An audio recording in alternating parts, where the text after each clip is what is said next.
मुल्क चलाने के लिए पैसा नहीं है। वज़ीर-ए-आज़म इमरान खान का ताजिरों से खिताब, कहा लोगों को एफबीआर पर एतमाद नहीं। एफबीआर में 700 अरब रुपए की चोरी होती है। जो शौकत खानम को अतियात देते हैं वो भी टैक्स नहीं देते।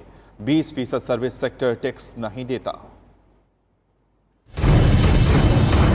जो अरबों रुपए की चोरी है उनको एयर कंडीशन मिल रहा है जेलों में, और जो बेचारा छोटी सी चोरी करता है वो उसके साथ जेलों में जो होता है, सबको हमें पता है कि बेचारों के ऊपर, एक कमजोर आदमी के ऊपर जेल में क्या होता है। मेरा तो कोई पाकिस्तान से बाहर प्रॉपर्टीज नहीं है, मेरा तो कोई बैंक बैलेंस नहीं है, मेरा तो जीना मरना इधर है। मैं उन लोगों की तरह नहीं जिनके सारा अरबों अरबों अरबों रुपया बाहर पड़ा हुआ मनी लॉन्ड्रिंग करके बाहर ले गए हैं। उनका और आपका इंटरेस्ट एक नहीं है, उनके मफादात कुछ और है। अगर रुपया पाकिस्तान में नीचे गिरता है तो उनके तो बाहर पैसे पड़े, उनकी तो दौलत बढ़ती जा रही है। आधा टैक्स चला जाता है सूद देने पे, जो कर्जे इन्होंने पिछले 10 साल में लिए हैं। तो मुल्क कैसे चल सकता है? एक जो तबका है ताजरों में, वो रजिस्टर्ड CNIC कार्ड्स को कह रहे हैं कि हम नहीं रजिस्टर करते, उसका सबसे बड़ा मसला है कि वो स्मगलिंग का माल बेच रहे हैं, और उसकी वजह से वो ये नहीं खुद तो पैसा बना रहे हैं, ये नहीं सोच रहे हैं कि मुल्क को नुकसान पहुंचा रहे हैं, मुल्क की इंडस्ट्री को नुकसान पहुंचा रहे हैं।